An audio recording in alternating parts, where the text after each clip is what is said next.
श्रीराम समर्थ श्रीराम. भाग 91. 2 महिन्यांचा काळ गेला. पावसाळा सुरू झाला. इतका पाऊस की लोकांना घराच्या बाहेर पडणं अशक्य झालं. असा पाऊस गेल्या 50 वर्षात पडला नव्हता, असं म्हातारी माणसं म्हणायला लागली. नदीला मोठा पूर आला. मठात पाणी शिरलं. कौमुद आणि मठातील रहिवासी जेमतेम अंगावरच्या कपड्यांनिशी बाहेर पडू शकले. मठाच्या भिंती कोसळल्या. मठ पूर्णपणे पुरात वाहून गेला. नदीच्या काठची बाकीची घरही तशीच वाहून गेली. पाटील बुवांचंही घर वाहून गेलं होतं. कौमुद पैठणला गेले. सर्व हकीकत दयाळराव स्वामींना सांगितली. कौमुदांच्या डोळ्यातून अश्रू वाहत होते. मठ महापुरात वाहून गेला ही वार्ता ऐकूनही दयाळराव स्वामींच्या चेहऱ्यावरचे शांत भाव, निर्विकार भाव तसेच होते.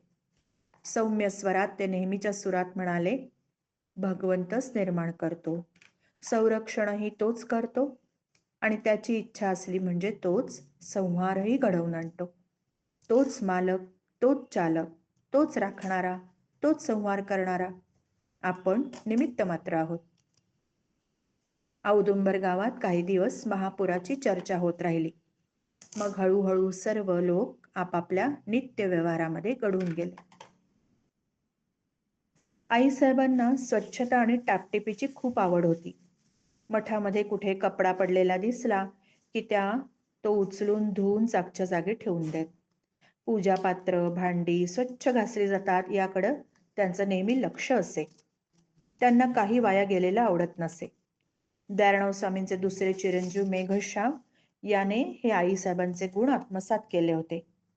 फळाची सालं, देठं, जेवणाच्या ताटात टाकलेलं अन्न मेघश्याम गायींना खायला घालायचा. विड्यांच्या पानांचे देठ, कापलेले तुकडेही तो वासरांना घालायचा. संत्र्याच्या साली, उसाच्या चोळट्या, नारळाच्या शेंड्या, कवट्या वाळवून आईसाहेब जळणासाठी वापरतात ते पाहून मेघश्याम अशा वस्तू दिसल्या की उचलून त्या पत्र्यावर ठेवायचा आणि वाळवून जळणाच्या खोलीमध्ये नेऊन ठेवायचा. आईसाहेबांना मेघश्यामचे हे गुण पाहून मोठाच आनंद वाटे. मेघश्याम जात्याच उदार हृदयी कनवाळू होता. दारात केव्हाही भिकारी आला तरी तो आवडीने भिक्षा घालायचा. मठाच्या दारातून कोणीच याचक रिकाम्या हाताने परत जात नसे. मठाच्या पश्चिम बाजूला गोदावरी नदीचं पात्र होतं. आईसाहेब रोज गंगेवर स्नानाला जात. त्यांच्या समवेत रुक्मिणी आणि 1-2 स्त्रियाही होत्या. बहुतेक वेळा त्या मेघश्यामला बरोबर नेत. मेघश्याम किशोरवयाचा झाला होता म्हणून एकदा कोणीतरी आईसाहेबांना म्हणालं, मेघश्याम आता मोठा झाला, त्याला बायकांच्या घाटावर तुम्ही कशाला नेता? इतर बायकांना संकोच नाही का होणार? आईसाहेब हसून म्हणाल्या, मेघश्याम बालस्वभावाचा आहे, अगदी निरागस, निष्पाप. त्याला पाहून नाही कोणी बायका संकोचणार. खरोखरच मेघश्याम घाटावर आला तरी कोणी बायका संकोचत नसत. लहान बालकासमोर वावरावं तशा त्याच्यासमोर निसंकोचपणे कपडे बदलत, स्नान करत. किशोरवयीन झाला तरी मेघश्याम खरोखरच बालकासारखा निरागस होता. आईसाहेबांच्या मनामध्ये गोदावरीबद्दल फार मोठी भक्ती होती. घाटावर कोणी लहान मुलाने घाण केली असली तरी त्या लगेच पुढे होत चिंधीने पुसून ती जागा स्वच्छ धुवून टाकेत.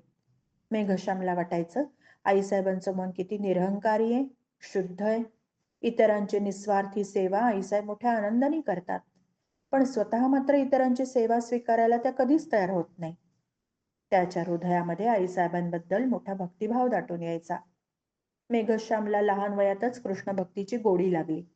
पूजेची तयारी, फुलं गोळा करणं, फुलं तोडणं, माळा करणं तो हौसेने करू लागला.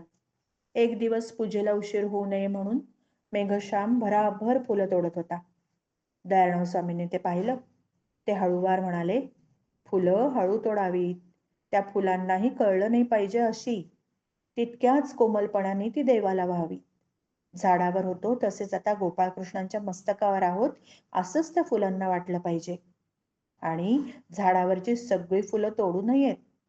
ईश्वर काही केवळ मूर्तीत नाही, तो विश्वरूपी आहे. झाडावर असलेली फुलं ही विश्वरूपी ईश्वराची पूजाच आहे.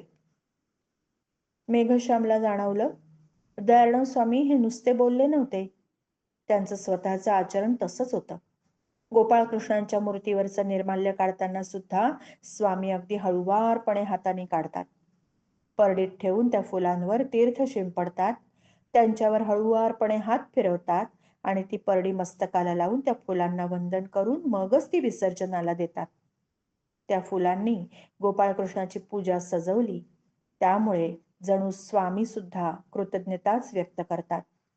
मेघश्यामच्या हृदयामध्ये भक्तिभाव उफाळून आला. श्रीराम समर्थ श्रीराम.